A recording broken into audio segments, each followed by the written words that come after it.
Baseball's dead. Rest in peace. Wednesday! You know what that means? I don't know what that means. Joe's not here. That's what that means. It's hump day. Guess it's hump day. It's a midweek episode. It's not Family Feud. That's tomorrow. Oh. Family Feud is tomorrow. Jared, you can't wait to watch Family Feud again, right? People are excited. Yeah. What the fuck? Did Hey, you already put the? We'll Is the get to survey you already somewhere out? around July. We'll get to you somewhere around July. Survey's not out yet. Goes out tonight. Goes out tonight. And you guys just trust that you'll get 100 responses the night before. You're doing your homework the night before. Cocky. Awfully cocky. We've done it twice and we've got them in like 5 minutes. Yeah. It's a rush to answer them. It's not will we fill it up? It's a rush. Well, it absolutely is. There I are people believe it. joining the Discord to answer the Family Feud questions. Thank you, Jayhay. That leads me to the moment of glory for the Discord. They have just reached 1,000 followers, 1,000 members in the Baseball is Dead Discord. Shout out the Baseball is Dead Discord, aka formerly known as the S9 Discord. I think. I don't know. I think it's a brand new Discord. Well, if it's a brand new Discord, shout out the BID Discord. And if there's any stragglers that have come over, appreciate you. But that's a big deal because I know the folks in the Dis have been grinding to build this community for a long time. That is very much appreciated. So are we shocked that the answers come within mere minutes? No. Was it awfully cocky of Jake and Justin Havens to just be like, we'll get, yes, it was. It was a little cocky, but you know what? All due respect. I was very excited. I mean, I was excited because of how excited they were. Yeah. What? Yeah.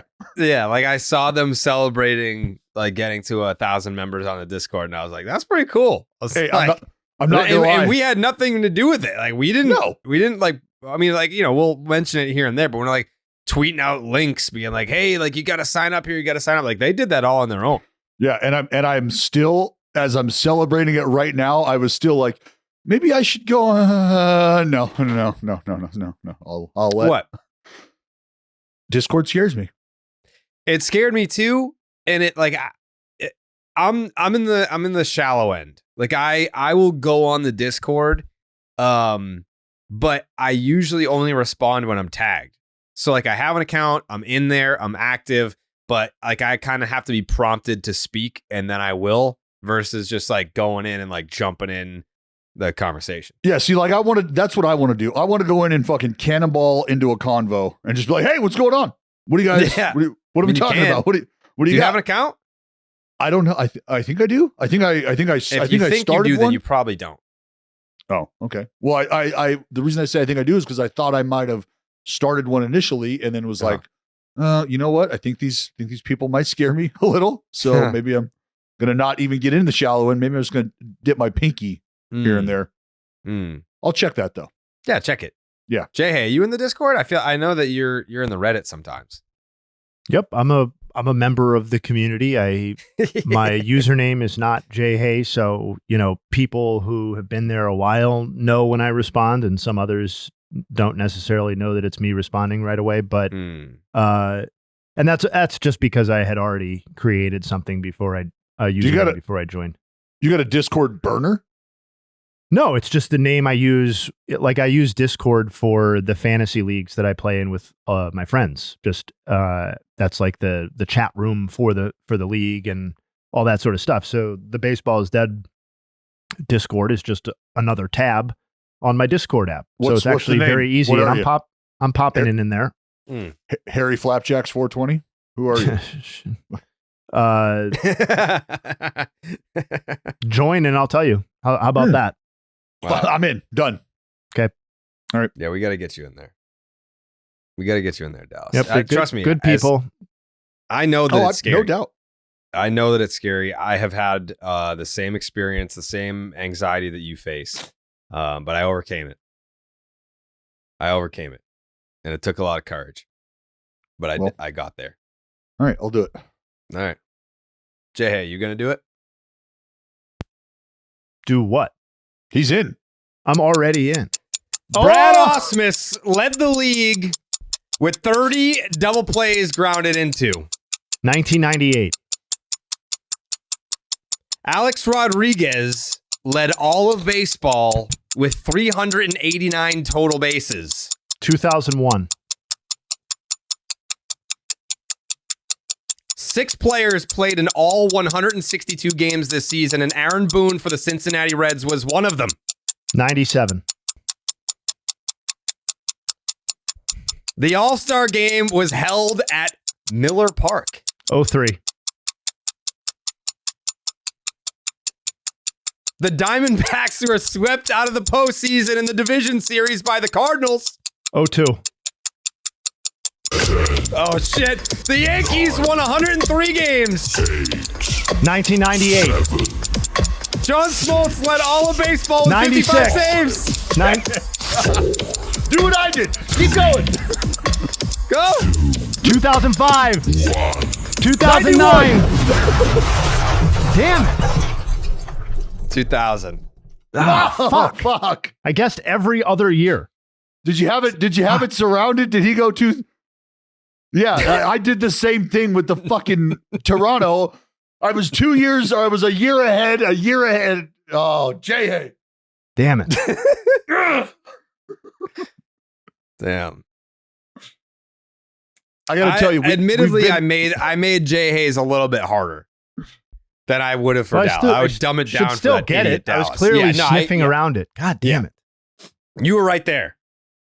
I think you named every year except for that year within a 10. Can I ask for a rule clarification for the next time that I'm lucky enough to get on the show? One guess per hint.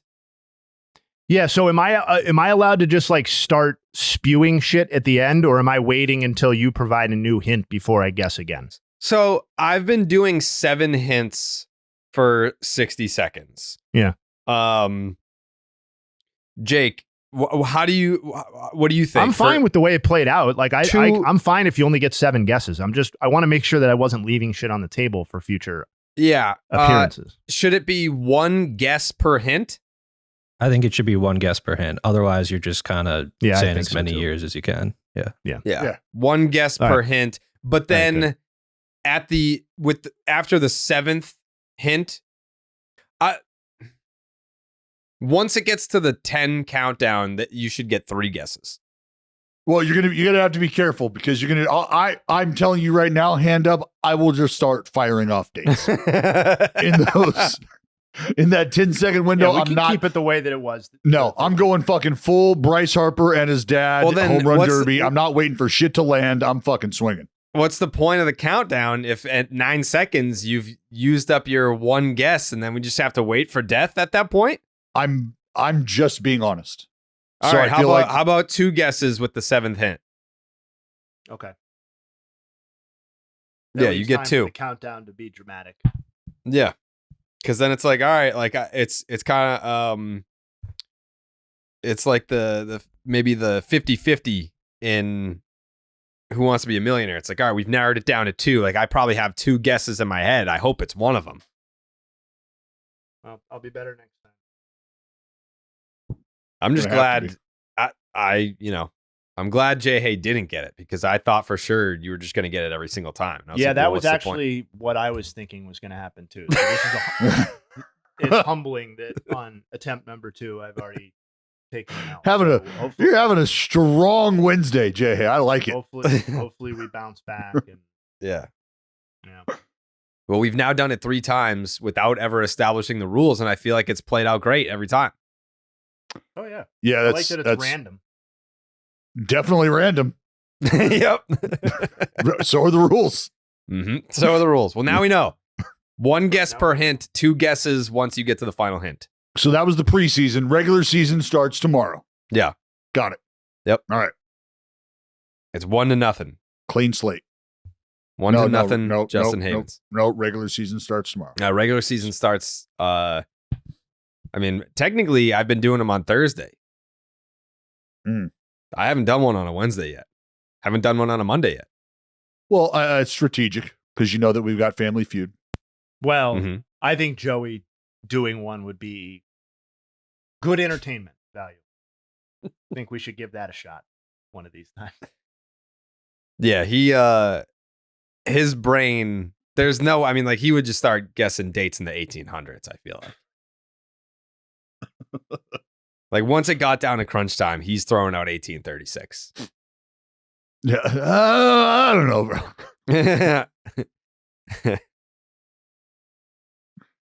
The MLB season is in full swing and Underdog Fantasy wants to make it a lot more interesting. Underdog Fantasy is the easiest place to play fantasy sports.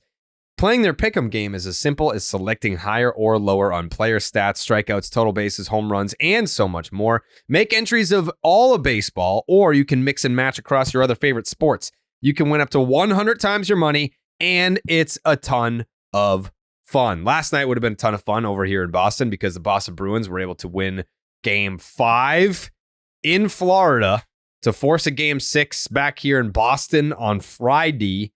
And then the Boston Red Sox, nice little walk-off win against the Tampa Bay Rays. A little Romy Gonzalez, a little tied in the 8th action. 50,000 people last night tuned in to watch tied in the 8th. That was exciting. First tied in the 8th of the season. Probably the first tied in the 8th since 2021. It's been years. It's been years since we've done tied in the 8th. But a nice little win. If you were doing a little Boston parlay last night, you cashed out. Make sure you sign up with the promo code Jared. Jared, and Underdog will double your first deposit up to $100. That is Underdog Fantasy promo code Jared. You had an interesting night last night, Dallas. I did. Yeah, for a couple of reasons. We're going to talk about the sticky stuff. But I told you before I went on the air, where do you want to start? Do you want to start with the sticky stuff or do you want my Mason Miller take? Because I have a Mason Miller take that I feel like you're going to agree with me, but also the Ronel Blanco sticky stuff situation is prominent within the baseball discussion space. Okay, well, what's going to make me think you're more of an asshole? The take on Mason Miller or your take on Ronel Blanco? Ooh, Well, I'm just trying to.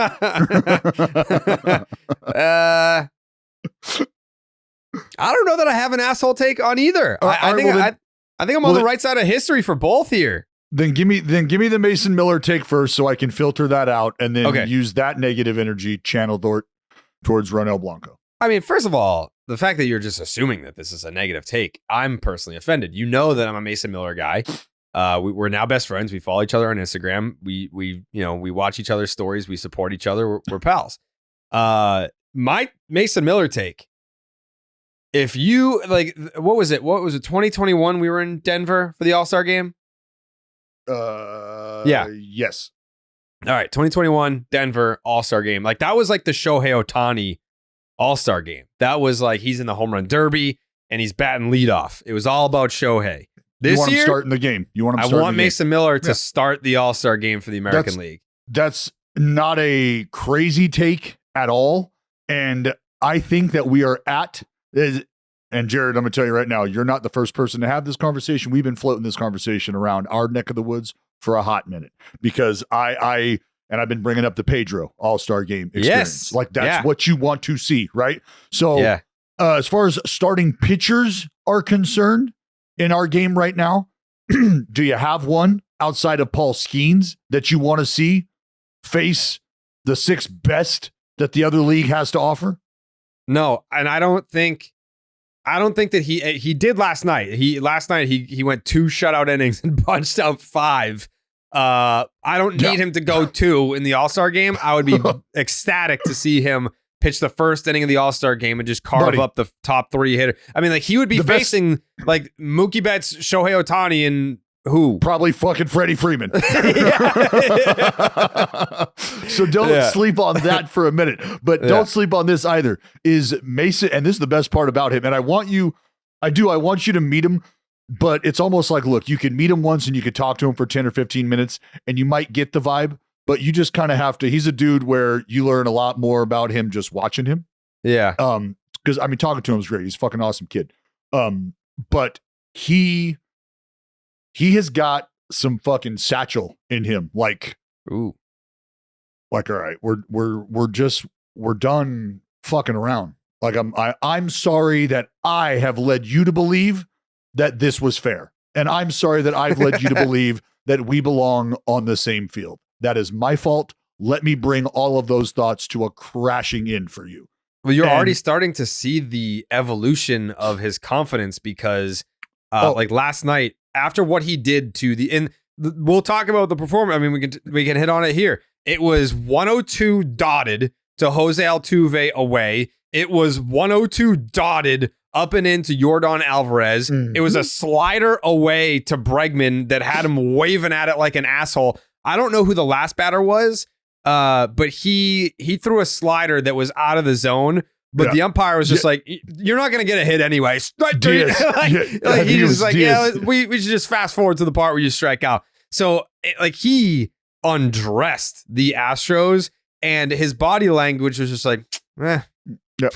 There was light no work. Fist pump. There was no scream. It was just like, that's just kind of how that shit goes. but not only that, Jared, but it's because what did it mean? Right? What did it mean? And this is where he's at already, is in the pantheon of the game and the win and loss. Yeah, he didn't win. Yeah. Well, they didn't win. A's didn't win. A's didn't win. And that is something that you watch and you take away from this dude, which is why I've just continued to fall in love with him, is because the moment that he logged his first official save, it was fucking fist pump city. Right? Let's fucking go. Because when asked about taking on this role and being this dude, his response was not about, I want to save opportunity. It was about, I want the opportunity to lock down the win for the boys. Like, that was his thought. That was his sentiment. It wasn't about the personal accolade. It was about, I get to be a part of the game at the end that sews it up for everybody. I want to do that. I'm okay with being that dude, and I want to be that dude. And that says a lot about a young guy already who there's a degree of selflessness to what he's trying to accomplish. Sure. All while in a position of supreme attention and supreme isolation, right? Because if you lose the game, who lost it for you in the ninth? That dude. And if you win the game, what happens? The pitcher gets the W. We talk about the lineup. But if you're Mason Miller, we talk about you completely fucking derailing the DNA of other professional athletes because of how you've just undressed them. If the All-Star game, usually the All-Star game starter goes 2 innings, whatever. Is there a starter in the American League that just hands down deserves the honor of starting the All-Star game right now for the American League? Is someone having some sort of outstanding season? I feel like there's not. No, not the clear-cut dominance. This is the answer. This is the guy. Yeah. No. I think Scooble's name should be tossed out there as the clear-cut front runner for the AL now. For starters. And if you're not going to go with the Mason Miller path, which I hadn't thought of, and I like where you guys are thinking on this one, because it is ultimately an entertainment event. And if the game doesn't count for anything, if it doesn't matter, then let's put on the best show for the fans, and the best show for the fans is Mason Miller against fucking Ohtani, Mookie. You might see 107. Well, and I don't think I don't think it's disrespectful to Scooble's season or his place in the game or what he's likely to do after the All-Star break to have him be the second pitcher, right? That's not the end of the world. And just to go back to one thing you guys said, if probably more like when, but if Ohtani, Mookie, and Freeman are all selected as starters to the All-Star game, you have to keep their batting order intact if you're the manager. You have to start the game with those guys. Yes. I don't care who else is on the team. I don't care what sort of season they're having. Those 3 are established enough. And for that matter, 2 of the 3 are having probably the 2 best offensive seasons in the NL anyway. So what crime is it to keep Freddie Freeman third in the lineup for the All-Star game, just for that spectacle of having the Dodgers be the first 3? Seth Lugo still has a sub too. Yes. Yeah. But yes. Yes, he does. I don't know that I'm tuning in. All due respect to Seth Lugo. I love Seth Lugo. I've wanted him on my team for the last 2.5 years. I don't know that I want him to start the All-Star game. It's a matter of who earns it. and he is in the conversation for someone who is earning it. But if it's for one inning, if you polled baseball fans, hey, who do you want to start the All-Star game? I'm pretty sure Mason Miller would have 75+% of the vote. There is nobody who is going to argue on Seth Lugo's behalf with a straight face, and probably not Mr. or Mrs. Lugo. You can throw the poll out right now. You can throw the poll out right now. Who's starting the game? Who's starting your All-Star game? If it were to be tomorrow, who's starting your All-Star game? I don't know that people have put Seth it in Lugo? Their heads yet that like Mason. Has that ever happened? Well, this is why it's an interesting conversation, and this was my entire point about it: is how in a day and age where we're playing games where we're starting games just like this, games that matter, competitive games. This is a real strategical approach to deploy a closer at the beginning of a game or a bullpen arm at the beginning of a game. So why, in the exhibition of our sport's greatest talents, would we not choose to, in an environment where you can manipulate that show, make that happen? Absolutely. Absolutely. That would be cool. I would very much enjoy that. That's been my whole question about this the entire time. Like I said, when we're having this conversation a month ago in Oakland, is why not? You tell me why not. Tell me we were having this same conversation. You tell me who you want facing the other team's best. And this was after this was after the Simeon and the Seager at bats. I was just like, dude, this is fucking, come on, man. Come on. Let's just wait here. And then we saw what happened to Soto and Judge, and he's defiling people. Mm-hmm. Dallas, you know what episode this is? 209. It is. That's right. That's right. Episode 209. Shout out Everyday Eddie. Shout out like the pomp and circumstance type starters are in the National League. And the names aren't always sexy either. Like Shota Imanaga that's a name. Like people want to see him pitch in the All-Star game. Ranger Suarez, someone that I've kind of had circled pretty much since like the 22 Phillies playoff run, where you're like, all right, yeah. Like this dude kind of like where would that 22 Phillies playoff run have been without Ranger Suarez? Like he was putting the team on his back, and now he's having an outstanding season as a starter. But then you kind of go down the line here. Ronaldo Lopez, he's been a little bit of a journeyman recently. Trevor Williams, someone that was like, I mean, he was close to not being in the league anymore, and now he's having an outstanding season. But yeah, I don't know. Actually, did you see Joe's tweet the other day about guys with that have taken notable velocity off their fastball and the success that it is translated to? No, I did see the tweet. Yeah, I'll pull it up. It was interesting to note. So pitchers who lost 3+ miles per hour of velocity are dominating.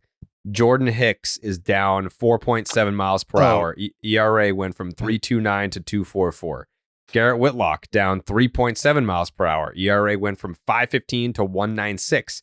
Ronaldo Lopez down 3 miles an hour. ERA went from 3.27 to 1.34. So I would look at secondary pitch usage, and then I would also want to take a look at the fastball profiles. Well, left unsaid in that tweet is that those three guys have all largely transitioned from bullpen roles to starting pitching roles this season, correct? So like Jordan Hicks closer, Garrett Whitlock, and Ronaldo Lopez. Or Ronaldo Lopez. Yeah. So that guys transitioning from the bullpen to the rotation have lost fastball velocity. There's a chicken and an egg problem, or not problem, but just question with the implication of the tweet, which seems to be that taking stuff off of your fastball might be the solution to greater success.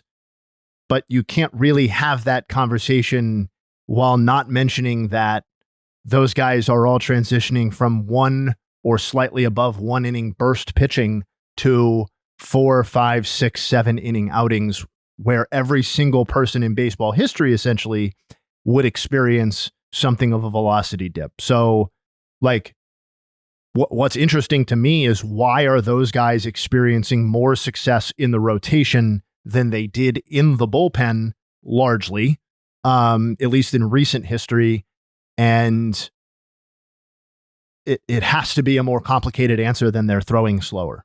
That's why I went into, like, what does the profile of the pitch look like specifically? Because it's also probably unique for each guy, right?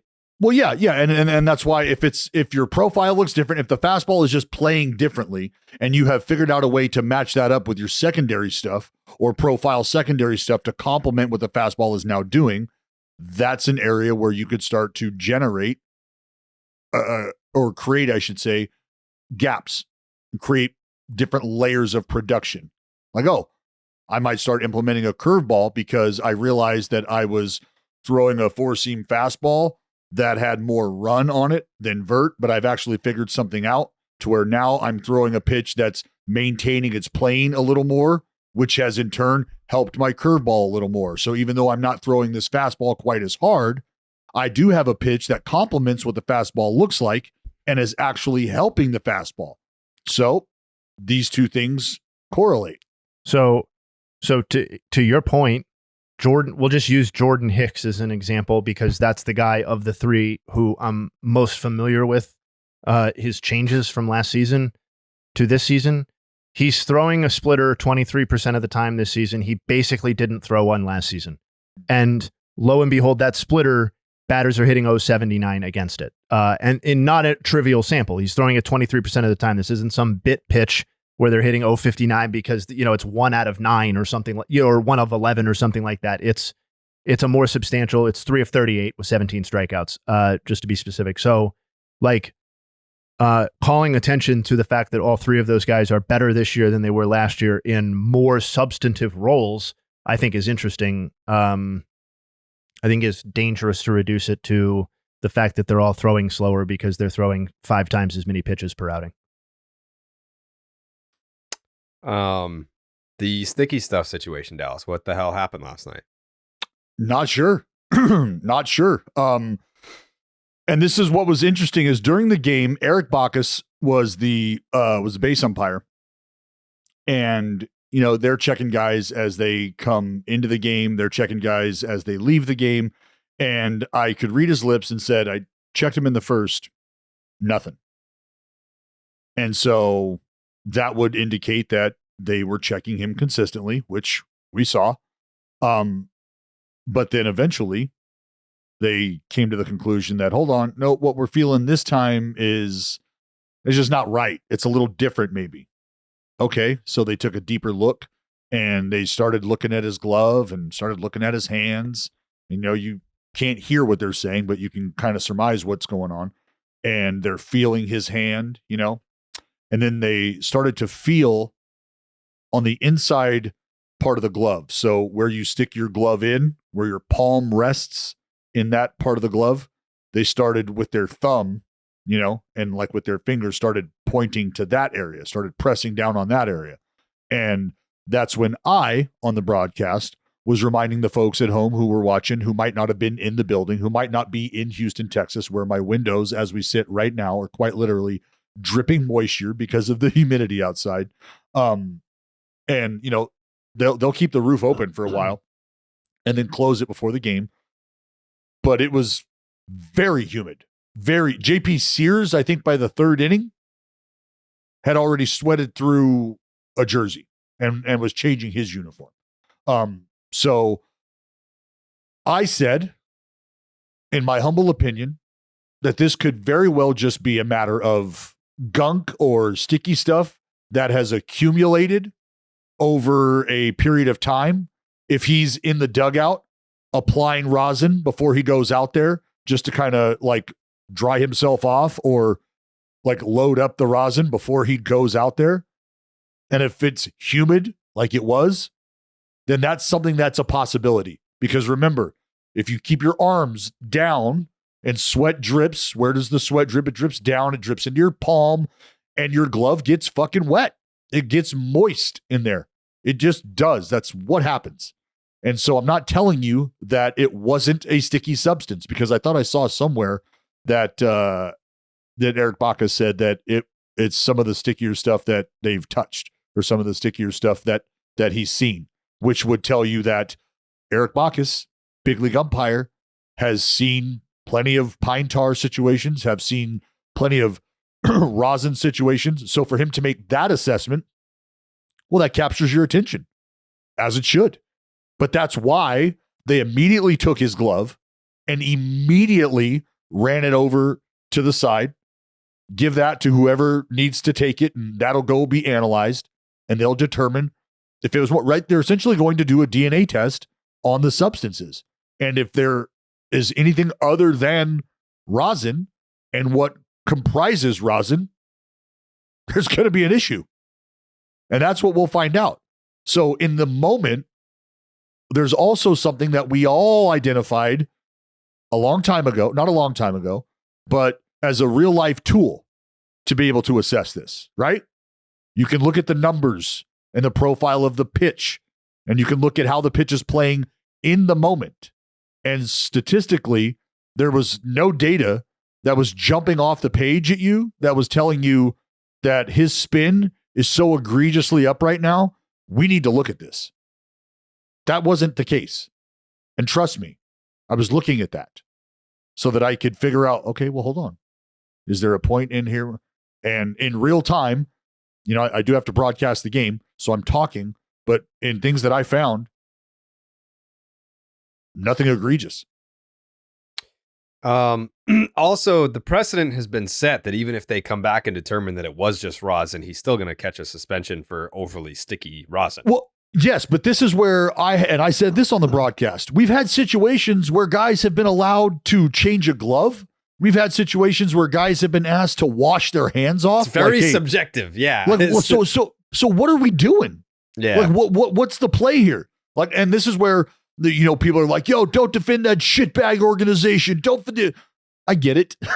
I get it. But I got a job to do on TV, right? And my job is to try to make what's happening as understandable as possible. And sometimes the best way to do that is to ask questions, which is what I was doing, and asking, well, why is he not being given the opportunity to go change his glove? Or why is he not being given the opportunity to go wash his hands and take care of this issue?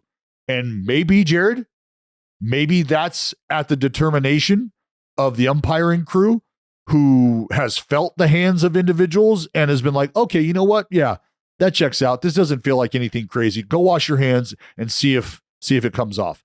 I don't know. But all I know is that's a hell of a precedent to set, where we have 3 individuals who have all fallen under scrutiny for the same thing and have 3 very different results. Do they not? Pretty much, yeah. So I think it's a fair question for me to ask. What are we doing? What's going on? So ultimately, in the moment, and I love people. Oh, did you feel it? Do you know what it feels like? Do you? I'm the dude who told you how to cheat on ESPN, if you remember. Yeah, that's true. So yeah, I got a feel. I got a pretty good feel. Yeah.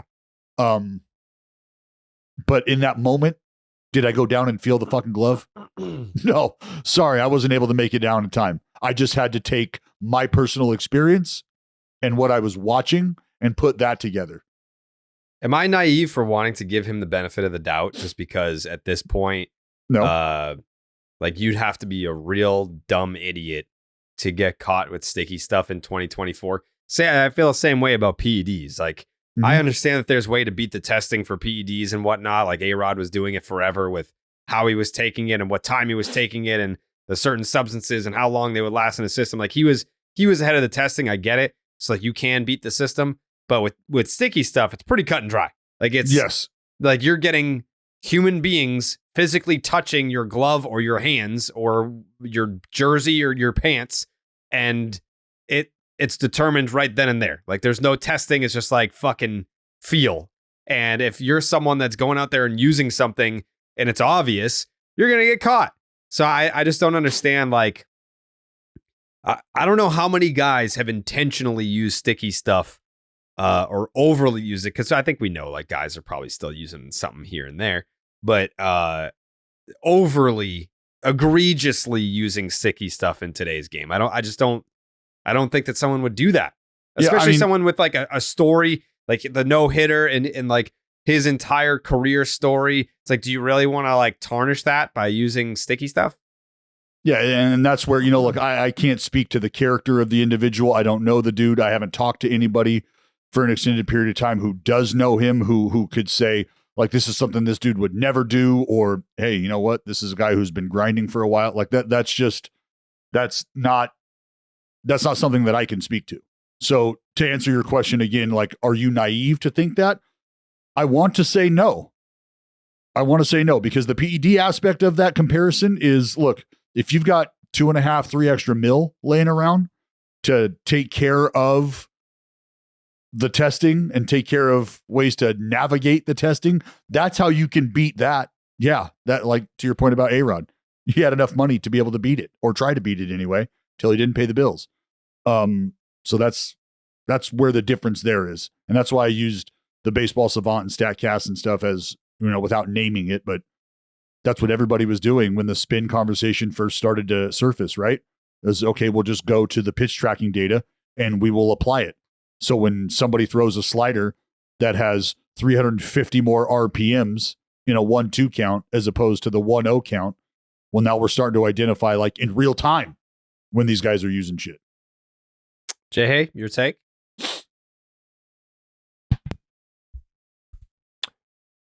I agree with your take that I would be very surprised if it was a rampant ongoing issue in Major League Baseball. I think it's probably something similar to, the analogy on the hitter side, which is that, or the equivalent on the hitter side, which is PED usage still in the game. Like, I think if you were to get a percentage of people overall in the game who are using performance enhancing drugs in the sense that we traditionally understand them versus the people who are using what we'll call the bad foreign substances while pitching, I think that would be a similar number. So I don't think it's not something that I spend a lot of time thinking about, because I just Major League Baseball's hypocrisy or lack of consistency as it relates to applying these rules is, without seeming dismissive, is so far down my list of Major League Baseball's like issues, topics of hypocrisy or things that I pay attention to that I'm going to rail on. Like, this is what it is.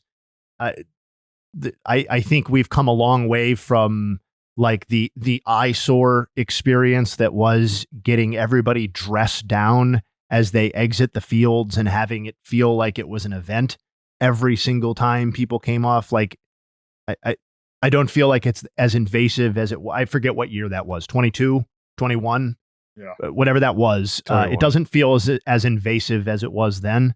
But you would love to see an improvement on the application. But listen, like, this is not to do a tangent, but like, we're asking people who we have acknowledged have issues applying the rules consistently as it relates to balls and strikes to apply a foreign substance rule that is, if anything, just as nebulous, if not more so, than the strike zone.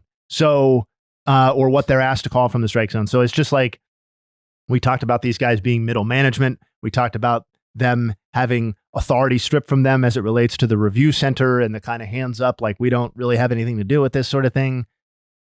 They're the ones ultimately enforcing this on a game by game level. And it's as imperfect as you would anticipate given that situation.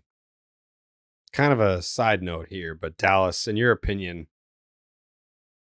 what's give me a ballpark number of guys in the league that you think are on, or at least dabbling with PEDs still? Yeah, am I way off on that? Do you think what I said about that? Like PED usage and like sticky stuff usage being like roughly equivalent percentages, like ultimately a fairly trivial percentage of people? Yeah, I don't know that I would say that you're probably closer together than you are farther apart in terms of that number. And it's just because of, I think the risk reward at this point. And but it's not zero. No, it's not zero. And that's why you still see guys, because look, each and every day, somebody wakes up that much closer to putting their entire life and career in perspective and being forced to make a decision that they weren't going to have to make yesterday. And however you make that decision is totally up to you, but that's ignorant to act like that isn't still happening. And that's why I highlighted the dollars aspect of what that takes, what that requires, because you had a guy who signed two $250+ million contracts as a player, and he had all the money in the world to pay all the bills necessary to make sure that things never got out.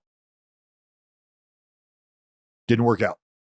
So if you don't have that kind of money, then you might think about traveling a different road, like not the one where you got to pay millions of dollars to stay ahead of testing and to make sure that the nefarious people you are dealing with don't end up selling you out.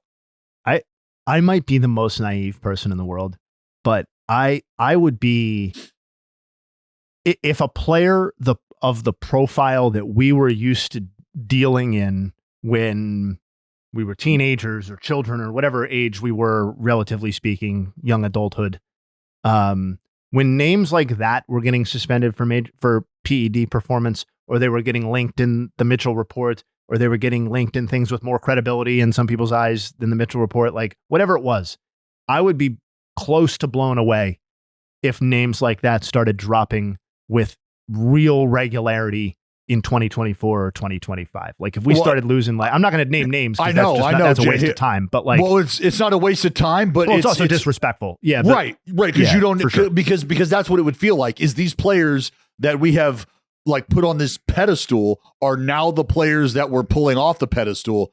And that would feel very, very different, very different. And I know there's a lot of people out there that'd be like, oh, wow, slow Tuesday in baseball, huh? Somebody's using steroids. Didn't see that coming. Like that would be the public response. And I think that would be, it's almost, I would understand it. I would understand if that was the response, but I think because of how serious we feel the offense is and what we've seen our industry go through, what we've seen our sport go through as people who love the game, look at it a little differently. We'd be like, dude, like, are you sure that you want to go down that road? Like this, like we just witnessed legends of our childhood get absolutely lambasted for shit like this. Typically doesn't work out well for you. Are you sure this is, damn, that's why we would be shocked. I would be shocked. Just because, like, when we're talking about comparing the steroids to sticky stuff, kind of what Dallas was saying earlier, like, you can catch these guys in real time. You can just be like, hey, your spin is up fucking 500 RPM from your last start. Like, that's a little fishy. You can't hide. You can have some asshole on Twitter tweeting out your RPM numbers while you're on the mound and you're caught pretty much. With steroids, I think we saw, example like a D Gordon. It's like, man, like, are you sure him? Like he's a skinny guy. Like, what do you mean he's on steroids? And then you would have these other guys pop where it's like, man, he those numbers don't reflect that of a steroid user. Like, you think steroids, you think a lot of home runs. Well, I'm not going to put a number on it, but no, yeah, it's different now. It's not all about, I mean, especially in the world of peptides, and this is not all about just doing a cycle of Deca and benching 450 and trying to hit the ball 750. That's not what steroids is. Not in today's game. If you can rest and recover and compete at a level that you felt like it was April 1st in September, that's what guys are after. Yeah. I think I outed myself at family dinner the other night because I knew what milk thistle was. Ellen was like, how do you know what that is? It's like, well, yep. Yep. So Ellen, I got to get the liver right. And yeah. Yep. Liver, Listen, kidneys.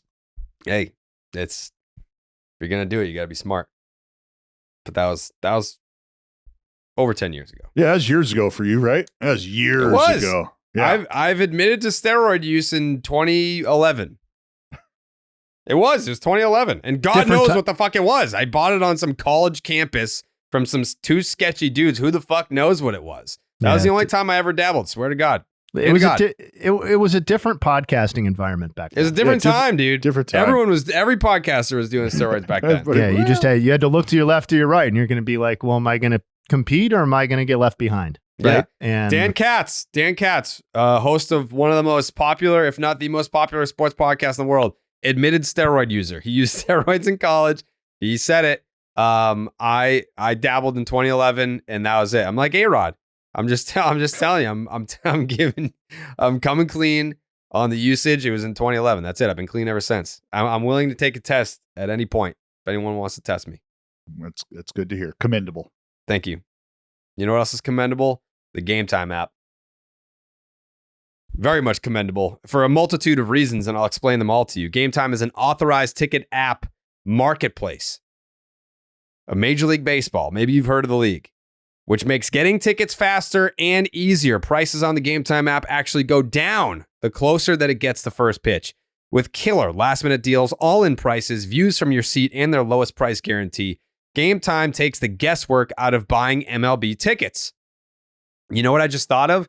Now that we had this conversation today, we're going to need tickets to the All-Star game because I believe we'll be there in Dallas, Texas. Tejas. We came up with an idea, Dallas. I don't know. Dallas doesn't know about all right, so maybe it's in poor taste. I think it's been enough time. But when we're in Dallas, Texas for the All-Star game, I thought it would be fun to see if any of us, I know I can, I don't know about you guys, could hit a wiffle ball the distance of where the X is in the road to the Texas School Book Depository building. It's only like 260 something feet or something like that. I didn't know we were taking that idea public. Mm-hmm.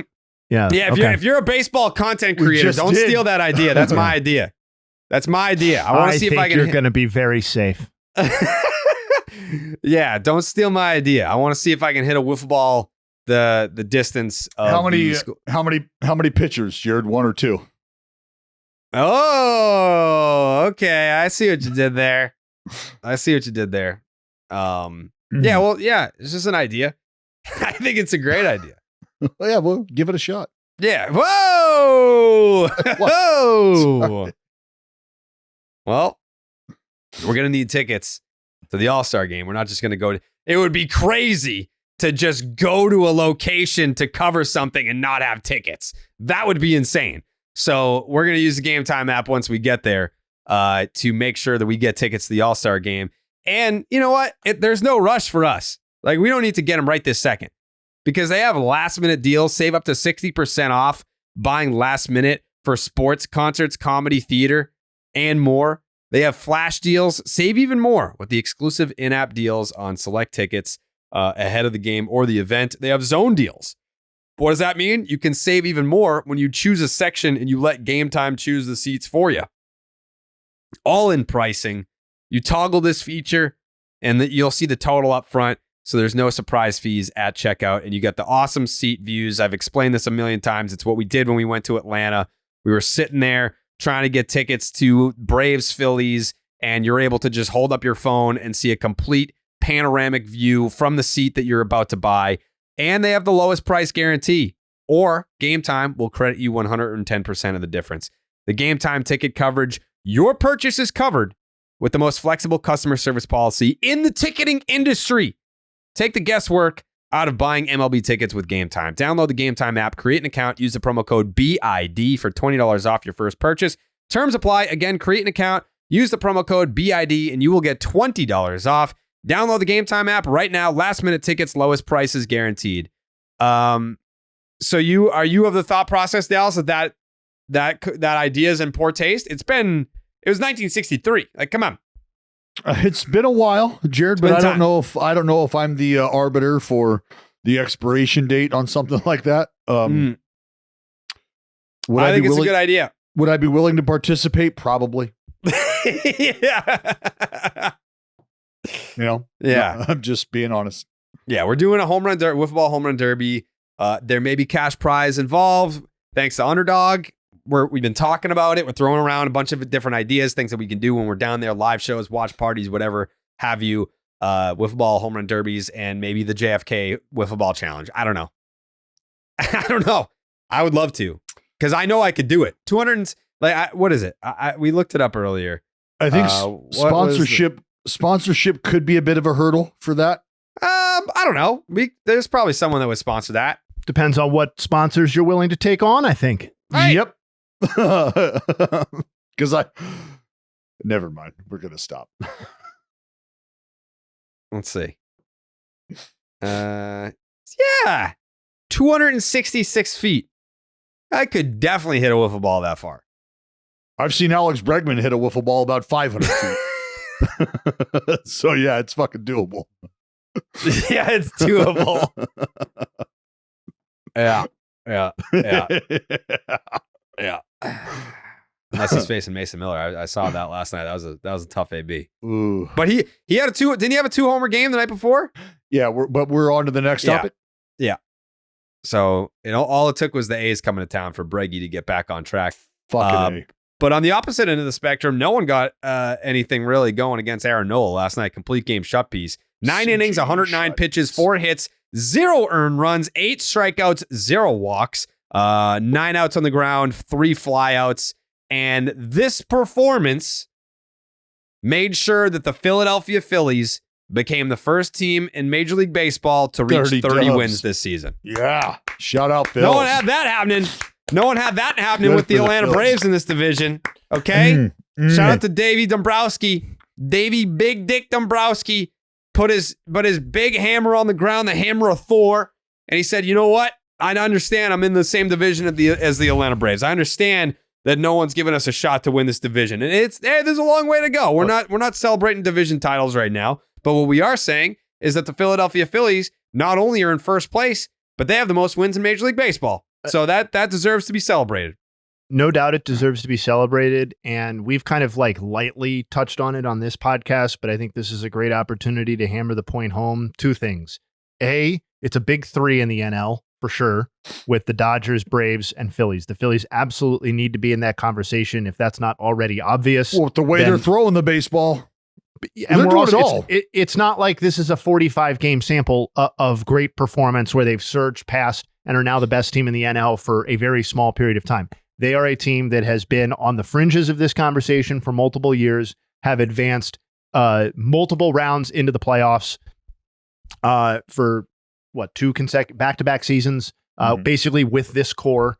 And then as it relates to that, I think we said coming off of the Strider news that the gap in this division is not what it looked to be on paper and what the numbers and projections said it would be on to start the season. And that's not even necessarily a misreading of the numbers, but things have fundamentally changed here. The Spencer Strider injury is bullet point number 1.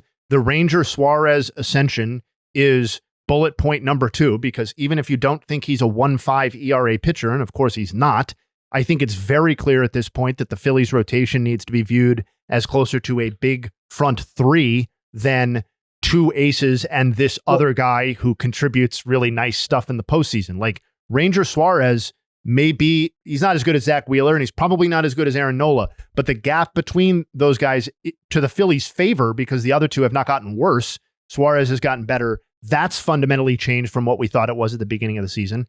And if the Braves offense is not a legendarily great offense, like whatever, repeat last season or not, they're nowhere near what they were last season as an offense. And that's not one person playing worse. That's like basically every core player not playing as well as they did last season. Acuna, Olsen, who I know had a good game last night. Riley, who may be injured now and sidelined for some period of time. Ozzy Albies has been ice cold. We covered that on Monday. Like, Sean Murphy has not basically been a contributor to the team in 2024. And I know he was awful in the final month or two last season, but he was an all-star in the first half of last season. It's just, those things are different than they were when we thought that the Braves were going to run away with this division. And the Phillies may need to be, as far as I'm concerned, it's a 1-1A conversation now. It's not the pesky Phillies. And Jay, it's not just about what Ranger Suarez has done in this rotation either, because everybody. Zach Wheeler, well, that's where I'm going, is Zach Wheeler. I just gave him a love child. Zach Nola. Zach Nola. Yeah, Zach Nola. Those two are not to be trifled with. And then that's why Ranger showing up is like, oh, okay, this is real. And we've identified the three-headed monster. Bro, Spencer Turnbull. Thank you, Jared. Spencer Turnbull and fucking Christopher Sanchez. They have their worst starter. Christopher Sanchez is the worst starter in the rotation. He's got a 3.5. He's got a sub 3.5. Exactly. Yeah, so exactly. Like you're when you look at these teams, and I don't want to say the Phillies are a team that came out of nowhere. Like they've been, like Jayhay just said, like they've been in the playoffs the last few years and they've had runs. Like when they get in, they go.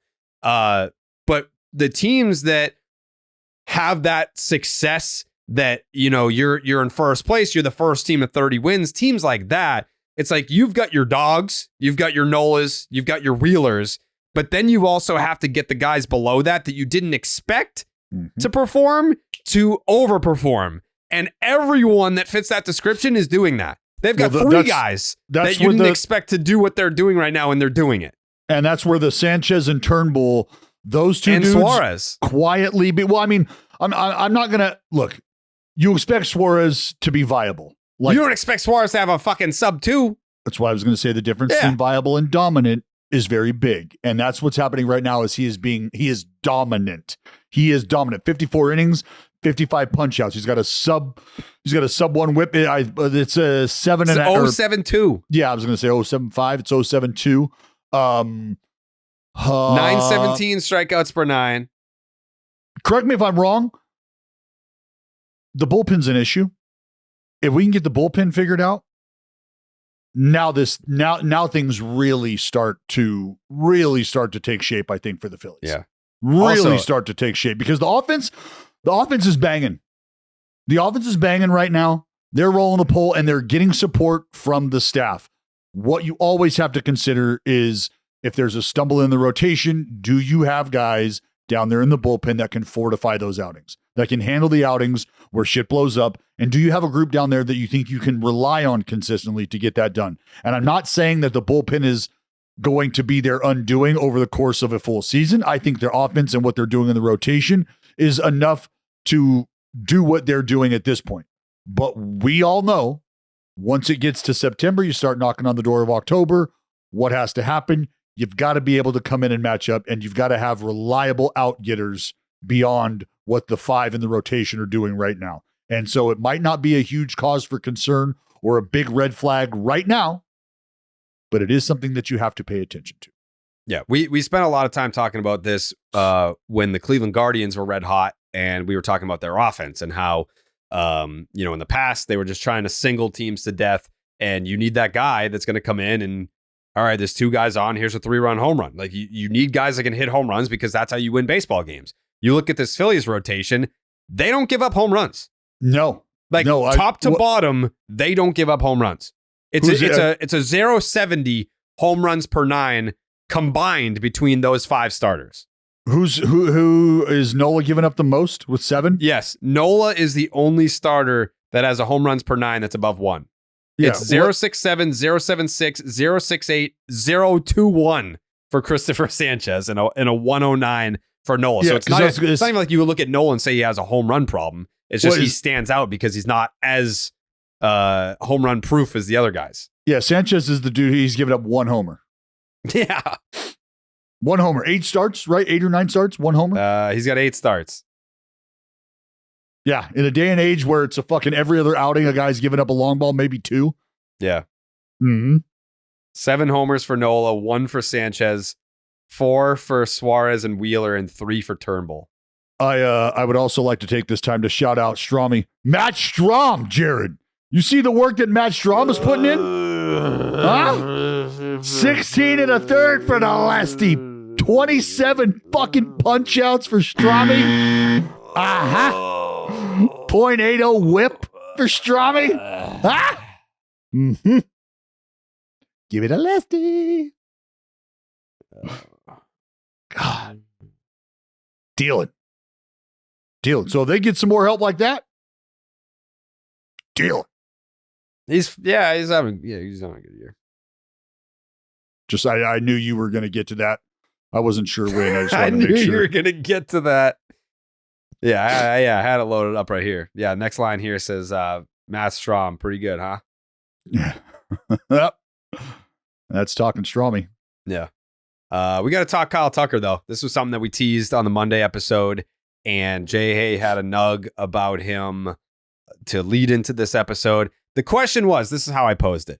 How much better will Kyle Tucker have to be than Bobby Witt Jr., Gunnar Henderson, and Juan Soto to win the MVP on this Astros team? So it's a loaded question. I'm asking, does he have a shot? How much better does he have to be than the rest of the field, which I believe is those 3 individuals? And I'm kind of also saying, do you still believe that being on a bad team can hold you back? Because you may feel that, if Kyle Tucker has a fragment better of a season than those 3 guys, and he deserves to be the MVP because it doesn't matter how good his team was.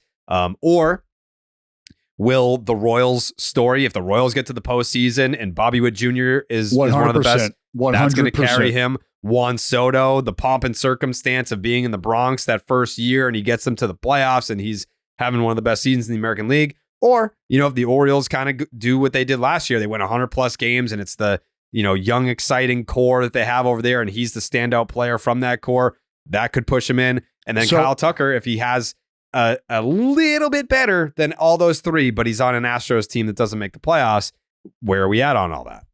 And I don't know if this is a take, but I feel like it's going to be easier for fans to accept any one of those other 3 names and the success of their team, and that will help them readily and easily overlook a Kyle Tucker, whether it's deserved or not, because of everything in the past with the Astros. And if they're not winning and any one of these other teams are, then it doesn't matter what Kyle Tucker's going to do. It just doesn't. And that's, I feel like, fair or unfair, Kyle Tucker gets overlooked even when the Astros are good. Fair. It's unfair that he's overlooked, because if you talk to people here, but the observation. Oh, is that true? Yeah. Yes, absolutely. And you want to know why? Is because I think people don't really appreciate the power speed combo that Kyle Tucker represents, his ability to move up 90 feet and also bludgeon the baseball. And I was talking to Jayhay yesterday, just because I knew that they were facing Sears, a left-hander. And in my prep work, like the night before, and then that morning, just looking at what he and Yordan Alvarez and some of the other lefties do against left-handed pitching. And it's a fucking assault on left-handers. There's not another group of left-handers in baseball who hit left-handed pitching better than those dudes. And Kyle Tucker is a big part of that. But I think because of a guy like Yordan Alvarez and a guy like Bregman and the way that Pena burst on, winning the ALCS MVP, the World Series MVP, you were given reasons maybe to overlook Kyle Tucker for whatever reason. Obviously, what was happening on the mound as well. But I think if you circle back and just for 5 minutes spend some time looking over why they're good, Kyle Tucker's right fucking there. It's right there. I'm happy that we're giving him his moment on this podcast, and I believe he should be an MVP candidate through whatever percentage of the season we are.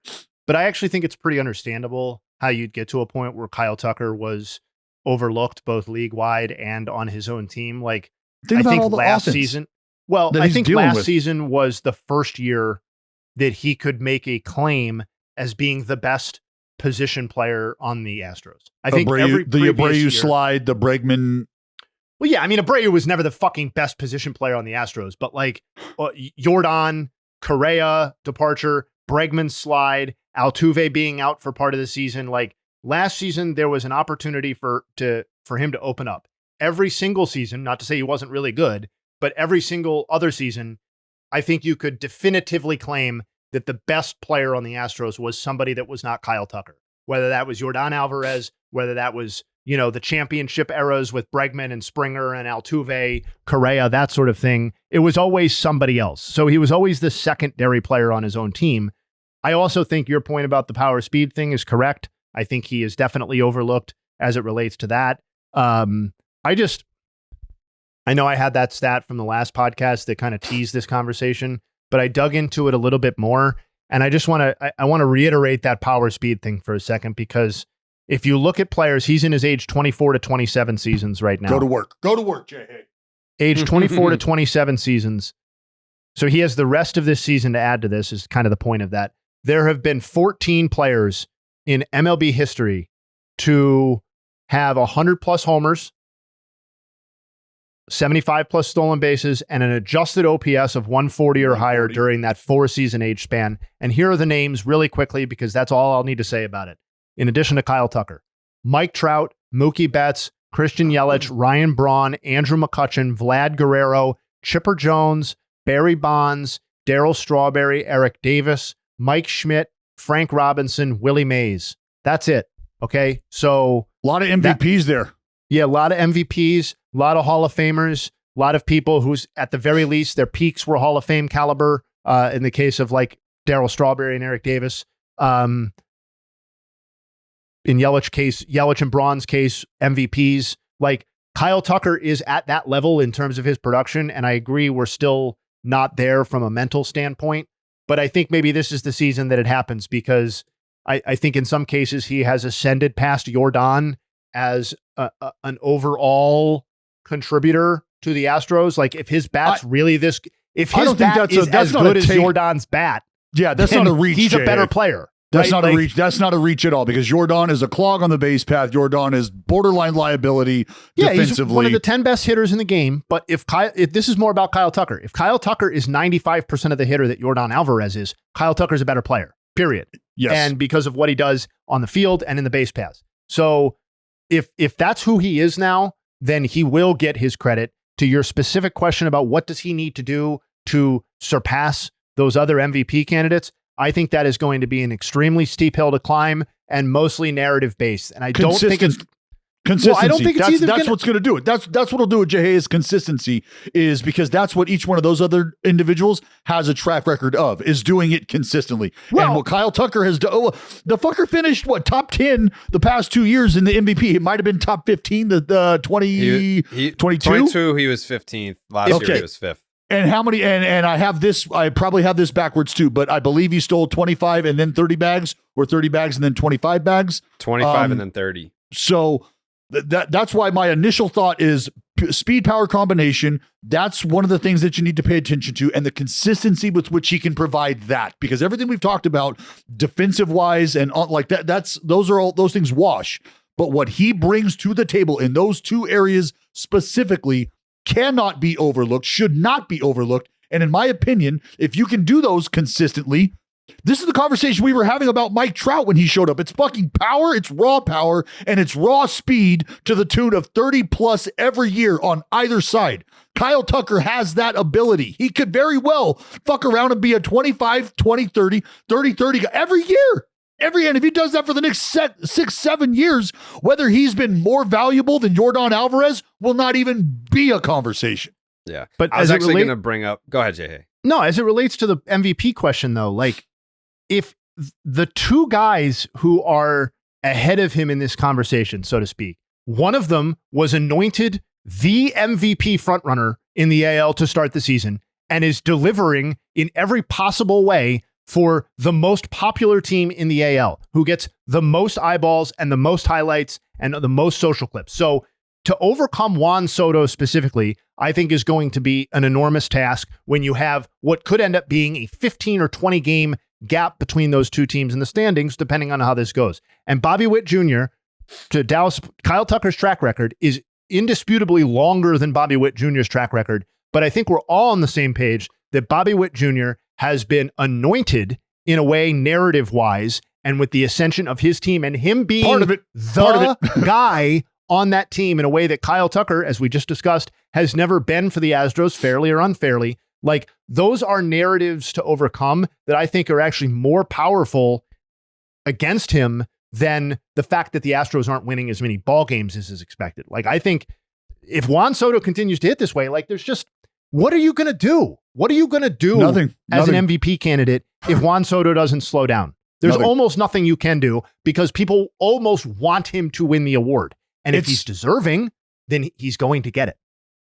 You know, Jay, it's almost like if you had a dude who was absolutely fucking killing it offensively, but he was also going up against a guy who was killing it offensively and setting records for his franchise and really overall offensive production records. And you were like, fuck, what's this guy have to do to win an MVP?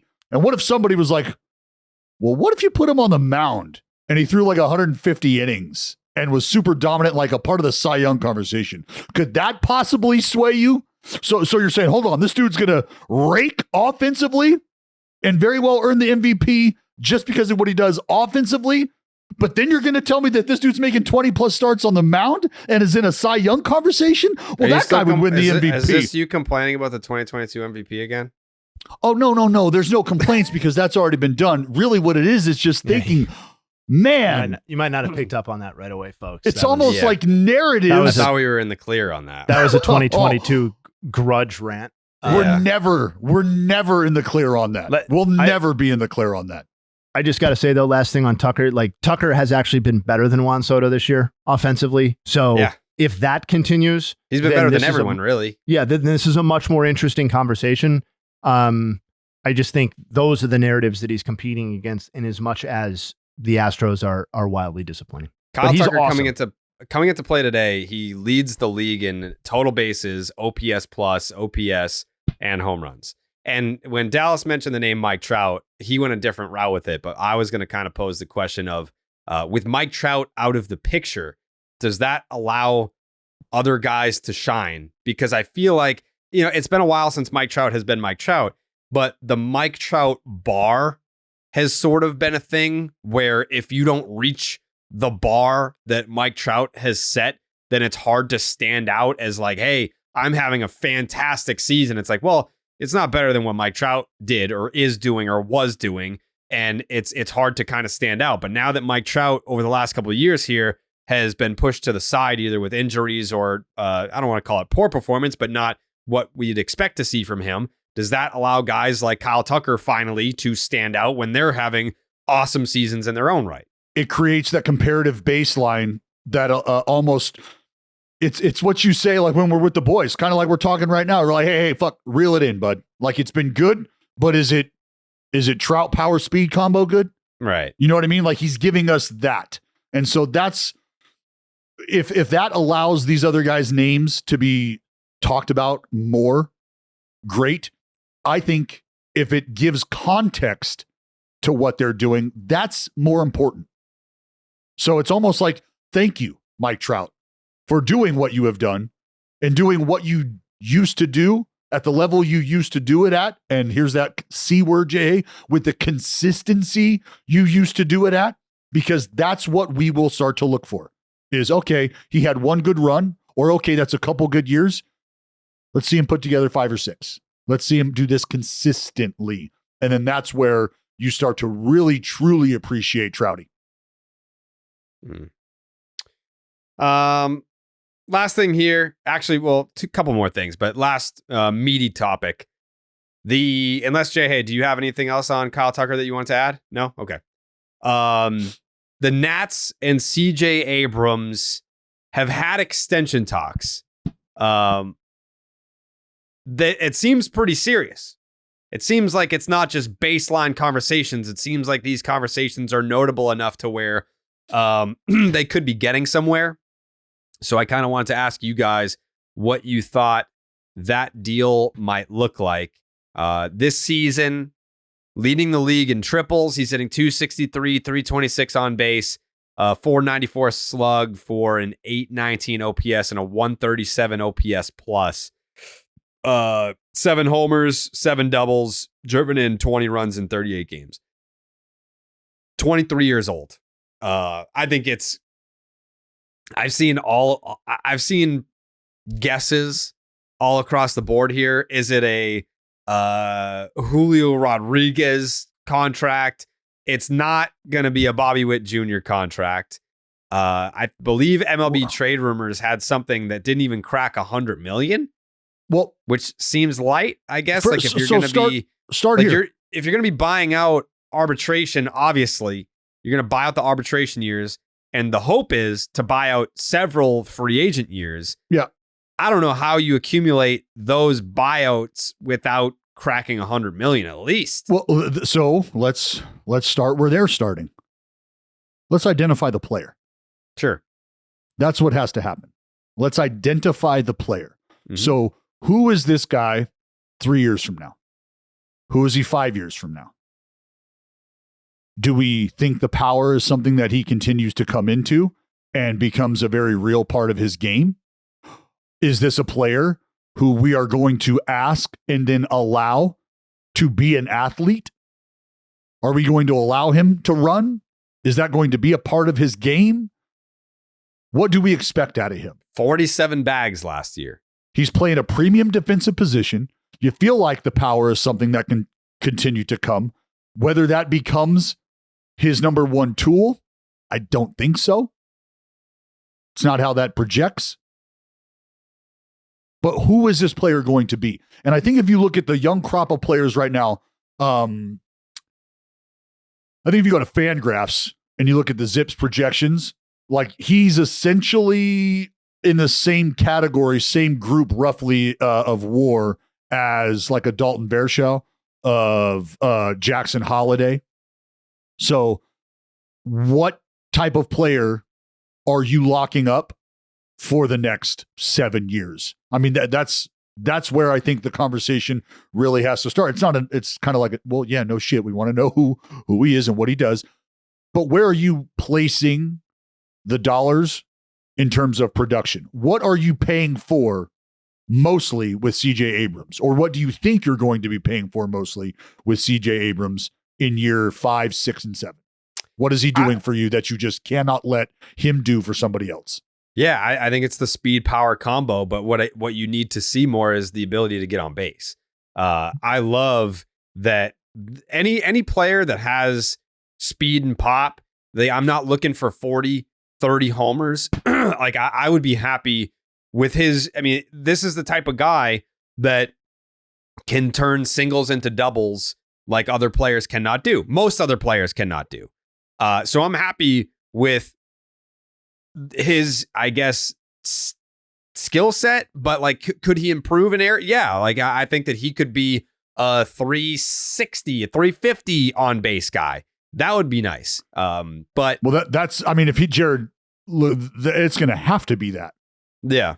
It's going to have to be. I with his skill set, he absolutely has to be on base, because if the homer potential is not going to be 25, 30 plus, which I don't know that it is. How many did he pop last year? Did he almost pop 20 last year? Yeah. And how many bats? Over 614 plate appearances. Okay. So probably like 550 at bats or so. 563. All right. Yeah, I just, because what's his highest? Has he even cracked 300 OBP? I mean, he's over 300 right now, right? He's 326. He was 300 even last year. Oh. I think on some level we're overcomplicating this.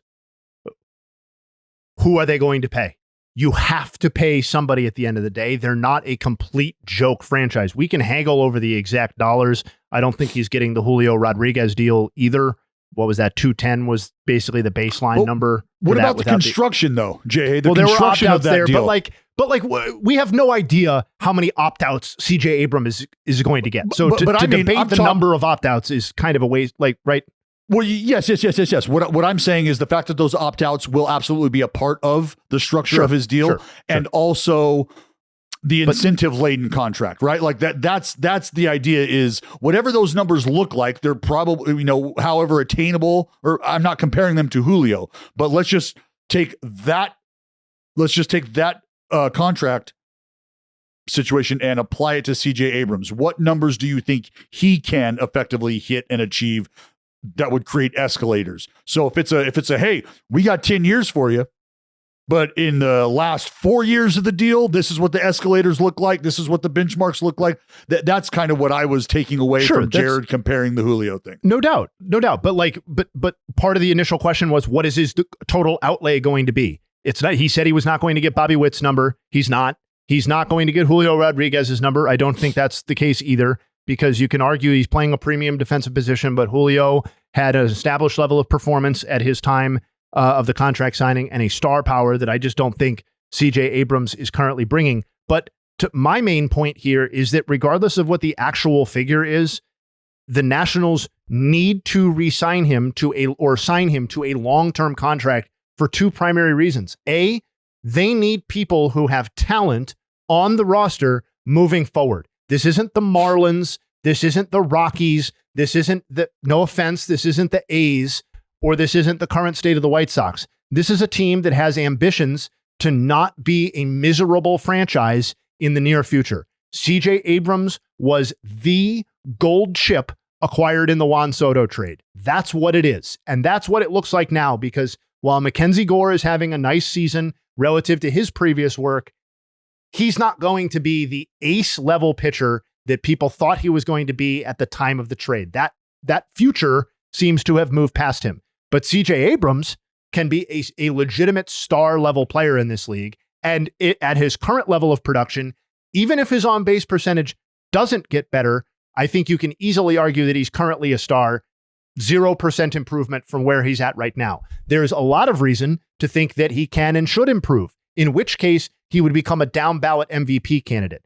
The future of the Nationals is built on CJ Abrams, and it's built on James Wood, who is not at the major league level yet, but who is kicking the shit out of the ball in the minor leagues and was a consensus top 15 prospect overall in baseball. They have $60 million committed to the payroll next year. They have $40 million committed to the payroll in 2026. Part of the thinking had to have been, we have money allocated for CJ Abrams if he takes a step forward like he is doing right now and demonstrates that he is a tentpole piece of the future. I just 130 million, 150 million, 75, 200 million, whatever the number is over the number of years with the number of contract options and escalators and stuff like that. Pen to paper is what's important, because this team just doesn't really matter moving forward. If CJ Abrams doesn't develop, the Nationals are not going to get where they want to get. So in some senses, you may as well sign him to a long-term deal, because if he doesn't develop, you're kind of screwed. And if he does develop and you don't have him signed to a long-term contract, you're also kind of screwed. There's a Corbin Carroll parallel here with the D-backs, where it's like, we're going to go if Corbin Carroll goes. And if he flames out and isn't a great player, we're going to wear it. Yeah, we're going to wear this anyway at our payroll level. So, and the Nationals can obviously operate at a payroll level that the Diamondbacks have not. So, I guess that's my take on Abrams. And a tremendously exciting player, by the way. Like, I know we talk power speed. He hits homers, he hits triples, he hits doubles, he steals bags. Like, you want a guy like this to be front and center for your organization in a lot of different ways. He's fun to watch. Do you think the Padres regret that deal? I think AJ Preller probably is a GM of the mindset who is like in one ear out the other, like doesn't know the word regret sort of GM, like maybe no regrets, across his forehead or something like that. But like, because he just seems to kind of operate on his own kind of wavelength. Yeah. But I think objectively speaking, if you told him that he had surrendered, I think James Wood was in the deal too, wasn't he? Like, I want to say it was all three of those people. CJ, James Wood, and Mackenzie Gore. Mm-hmm. In which case, I think the truth serum would say that he absolutely regrets that trade. Yeah. and would much rather have either those players specifically or those assets to have used in a different way to build the team, because the Juan Soto experiment didn't work in San Diego. It just didn't. And they recouped different assets. They went out and got Dylan Cease. We talked about how they can feel optimistic about this season last podcast, but to surrender a current borderline star in CJ Abrams, a potential future star whose stock has done nothing but rise since you traded him in Wood, and a pitcher who is, if nothing else, a useful part of a rotation right now. That's definitely more than what they got for Juan Soto. Fair. Last thing for me, shout out to the Rockies, winners of 6 straight Major League Baseball games. Real Major League Baseball games contested on a big league diamond with big league umpires, fans in the stands, the whole 9 yards. They have won 6 straight. Something that prior to this 6-game winning streak, I believe they hadn't won back-to-back games yet. Really? Yeah, it was either they hadn't won back-to-back or they hadn't won more than 2 consecutive. That is tough. To not win 2 games in a row, that is tough. Yeah, let's see.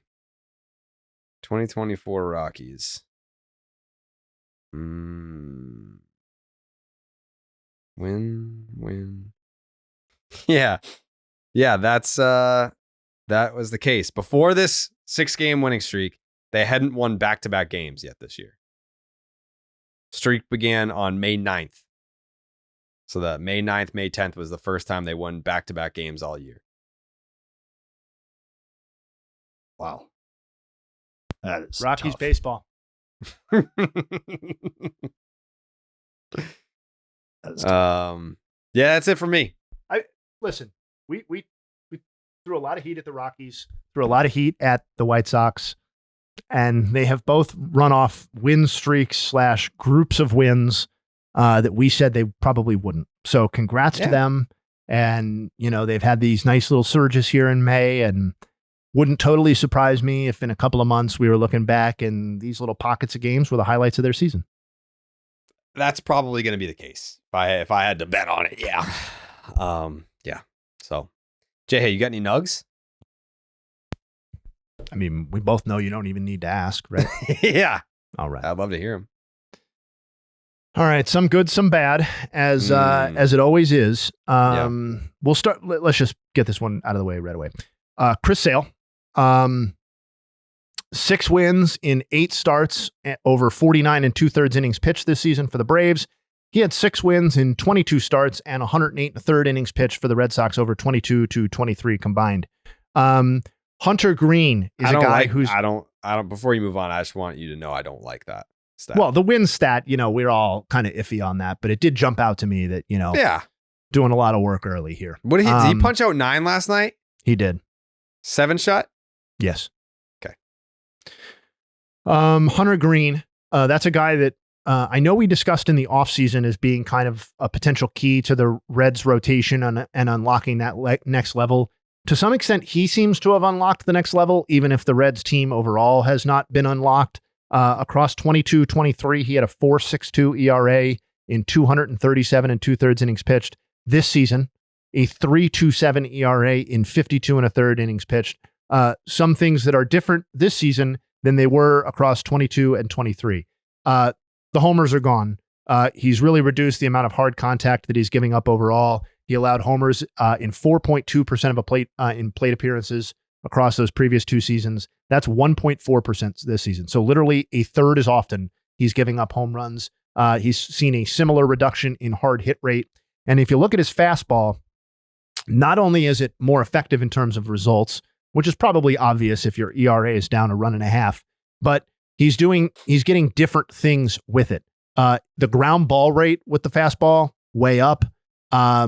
And the hard hit rate with the fastball, as well as the barrel rate, is way down. I looked into where he's locating that pitch. Nothing crazy going on right now, but certainly everybody said Hunter Green's got a great fastball, but people hit it too hard. Not the case this season. A listener asked about Carlos Rodon, who we touched on, I believe, after his first 2 starts, where his ERA was really low, but his FIP and all of his peripherals were really, really ugly. And that listener asked me to check up on that and see where we're at with that. So I did. Overall this season, the gap between his ERA and his FIP is tied for the 14th highest in the negative direction out of 81 qualified pitchers. But, and I think this is probably what the guy was getting at, over his last 7 starts, his ERA is 3.43 and his FIP is 4.05. So that window is tightening. And at this point, I think you can contribute the vast majority of the gap to those first 2 starts when things were a little wonky. So if your expectation for Carlos Rodon is a guy whose ERA is in the upper 3s or maybe the low 4s, worst case scenario, then I think that's a guy that you can, I think that's real to the extent that what we were talking about earlier. I don't think we're getting anything resembling the peak level Carlos Rodon that we got before the Yankees, but that's not even necessarily what the Yankees need right now. They probably just need him to pitch. Ranger Suarez. He goes tonight. He is 7-0 with a 1.50 ERA through his first 8 starts. He is looking to become the 7th pitcher in the expansion era, so since 1961, to start a season with 8 wins and an ERA of 1.5 or lower through their first 9 starts. And the names are just delicious. The previous 6: Jake Arrieta, 2016, Ubaldo Jimenez, 2010, Pedro in 97, Fernando Valenzuela in 1981, Vida Blue in 1971, and Juan Marichal in 1966. That's it. That's the list that that Ranger Suarez could join tonight. And if his ERA happens to go above 1.5 and stays under 2, that list will look pretty good as well, although not quite as legendary. So we'll see whether Suarez can hold up his end of the bargain. That 2010 Ubaldo Jimenez season, very forgettable unless you had him on your fantasy team. Then you remember where he was 18-0 by the All-Star break. Yeah. With the no-hitter. He legit was like, to your point about it being a fantasy darling, what was his, I'm going to look up his first half line compared to incredible. His second half. He legitimately first had 14 wins, right? 15-1 with a 2.2 ERA in 18 starts. He got 15 wins in 18 starts. Second half of the year, in 15 starts, he only got 4 wins. Yeah. Well, only out of 3.8 ERA. So he was still solid, but he wasn't quite the same guy. That banner flies forever, brother. Sure does. And of course, I'm a hater at my core. So we're going to end on a negative note here. And it's about I hate to do this to Jared. He's such a good guy, but I cover the league. I cover the league. 30 teams, baby. And last night, one of the friends of the podcast ran up against the buzzsaw that is the Cleveland Guardians offense, and that man's name was Jack Leiter. And I am very sorry to report that I think it's good he was the face of one podcast in the BID era, because I don't think he's going to be the face of any more. 17 earned runs in 9 1/3 innings pitched, through his first 3 starts. Here's some context on that, and it's ugly. Okay, so he has tied for the 3rd highest ERA through the first 3 starts of a career in the live ball era since 1920, behind only Dan Reichert in 1997, who rocked a 20 ERA through his first 3 starts. This is minimum 9 innings, by the way. And Ed Keegan in 1959, and he's tied with Nick Turley in 2017. Leiter's ERA is 16.39 through his first 3 starts. So it's more than a century of baseball, and only 2 men have ever started a career with less success than Jack Leiter. So in some ways, congrats to him. 18 hits, 19 runs on 18 hits, 17 of them earned in 9 1/3 with 6 walks. And you know what else is bad? The 7-6 strikeout to walk. So he's not even missing bats really. He's just really, truly getting his tits lit. So unfortunately, the whip is 2.57. That's 2.5 base runners per inning. God, tough to keep off the board. That hurts. I mean, there are only 3 bases other than home plate, right? So if 2.5 are making it every inning, sometimes that's going to overflow.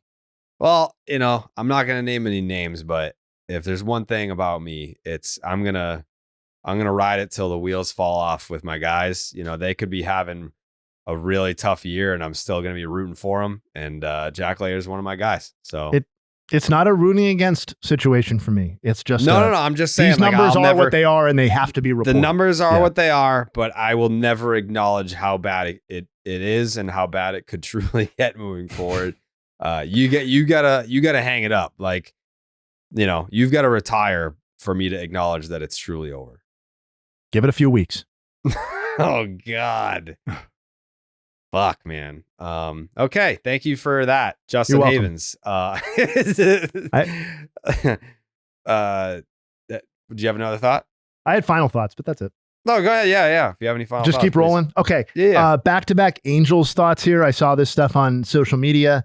Can't miss up an opportunity to do a double whammy on the Angels.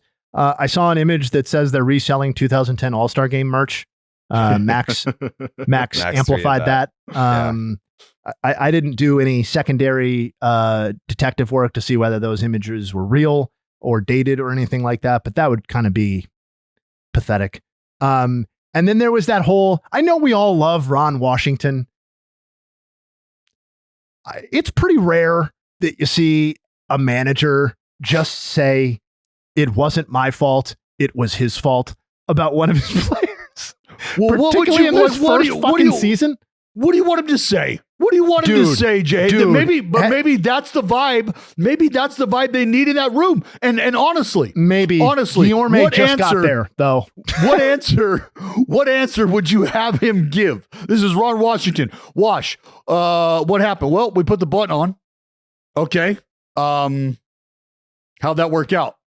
Well, shit, I did my part. I put the sign on. I put the play on. Okay. And then the guy who I'm asking to do it, he didn't do it. He didn't get it done. So who blew that? He did. All right. So yes, I in some ways I love Ron Washington's candor.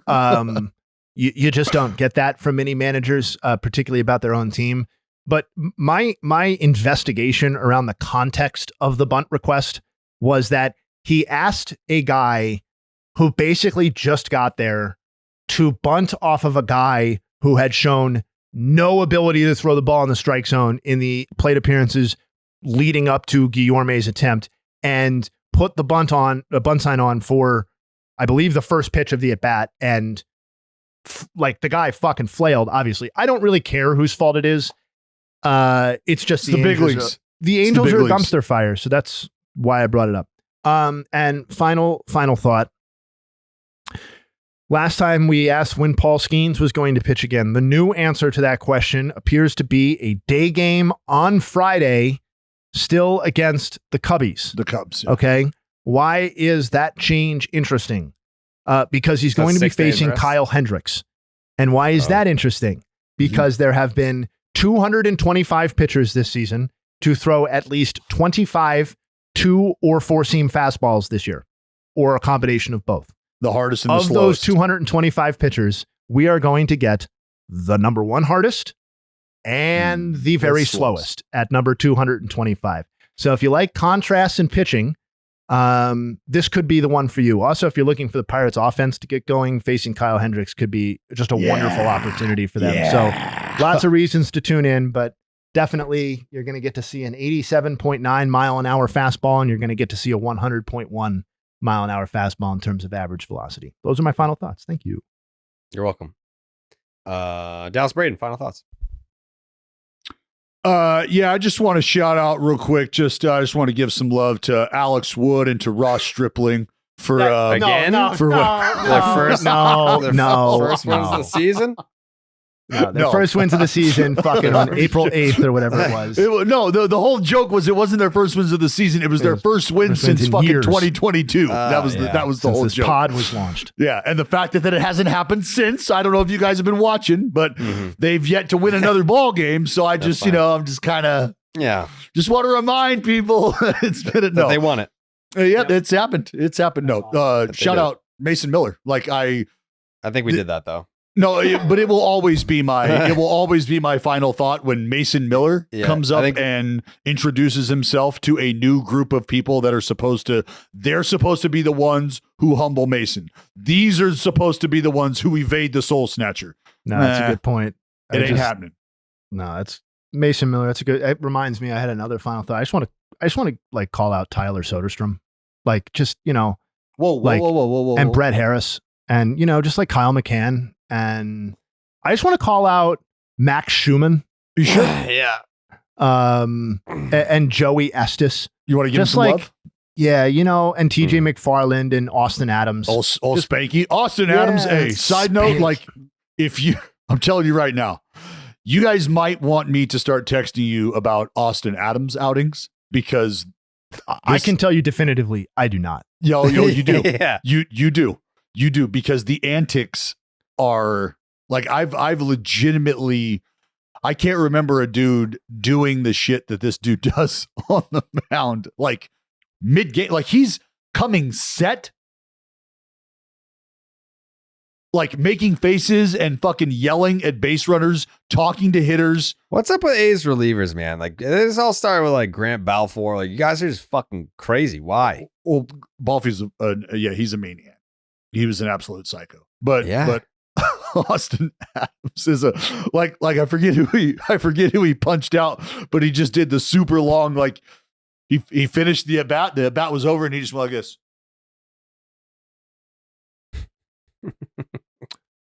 And just like held it on the he's DB, a sideshow. DB, I have a question for you. Talk to me, man. Another final thought. Talk to me. Why did the A's promote, I don't know how to pronounce this. Basso. Why did they promote Brady Basso and then from AAA coming off an outing where he gave up 9 earned and 10 hits in 2 1/3? Elevation. We'll start there with the numbers. Elevation. Why go at all then? He is somebody who could potentially provide length. And right now, the starting rotation. Classic Dallas. Let me explain. I mean, there it is. That's what it is. What do you want a different answer? You don't want the truth? No, it's a great answer. We didn't get your answer, dickhead. Yeah. Why? What happened? You Did froze. I freeze? Oh, sorry. Well, I don't have any fucking control over that. The listeners heard it though, and that's all that matters. There you go. The answer is because he can provide length, and the rotation and the bullpen kind of behind the 8 ball right now. We've had injuries and we've had the bullpen exposed. As going into, put it like this, going into yesterday's game, I believe the A's bullpen here. I think I have it highlighted right here because this is how just not cool. All right, so this is a body who pitched on a schedule that allows him to come up and take a beating and then go back down. Correct? Should he need to? Yep. Okay. Great. Yep. Got it. It's that simple. Those are my final thoughts. Jake's takes. I just love when Jayhay's final thoughts are less than flattering. It's just like Jack Leiter sucks. Angels are embarrassing. A's are terrible. All right, we'll see you guys tomorrow. There's nobody that wakes up with more fucking hate in their heart when it comes to baseball than just squeezing out the last few drops of hate juice out of the lemon. Yeah, before we get out of here. It is truly remarkable. Jake, I think the only thing better than that is waking up to Jayhay, who clearly has stubbed his toe, or Isla has not been able to be calmed down readily. And it's like, okay, I got up at 6:30. Fuck every one of your favorite players and your favorite baseball team. Yeah. That's where it comes from. That's where he gets his aggression out, is through statistical research. Yeah. Yeah. Pissed off a bunch of Red Sox fans this morning. I have to replace my keyboard every couple of months because I just pound it so hard. Yep. What time did you send that Tristan Casas tweet, Jayhay? That was pretty reasonable by my standards. I thought that was more like maybe a 9 a.m. Oh, okay. I just making sure it wasn't like a 4:30 a.m. tweet. No. Be like, what the fuck, dude? Just go to bed. 7:52. It's really kind of caught on to a degree that I didn't anticipate, though. You didn't think that if you slandered someone on the Red Sox, that's like our audience wouldn't take to that? It's doing some big numbers, man. I've had way better tweets than this. Yeah. Whatever. But you had to know. You have to know that a lot of Red Sox fans, for obvious reasons, listen to baseball For today, sure. so. And I love that they do, and I respect them, and I love them and appreciate their listenership. Mm-hmm. And I don't hate Tristan Cassis. I just said I thought it would be annoying if a teammate did that You just for 2 wanted to- months and played in 0 games while doing it. You just want him to go home and not care about his timing. It's fine. Totally understandable. Yeah. Yep. Yep. Go home. All right. We'll be back tomorrow with Family Feud reactions to any of the nonsense that happens in tonight's slate. What is it? Wednesday? Wednesday. Celtics playing tonight, Jake? Celtic playing. Celts are playing. The good news is we got day games today. Yes. Yeah, we do. Yes, we do. We got a 12:35 start, Jays O's. We got a few 110s here. The Buccos, baby. Tigers, Marlins, Brew Crew, Buccos, some two. Yeah, got a lot of day baseball. The 2 best pitchers in baseball go tonight. Ranger Suarez and Javier Assad. just Oh, like we all yeah. thought. And Tanner Houck. And Yep, Carlos respect it. Carrasco. All right. We'll see you guys here tomorrow. Looking forward to it. We gone.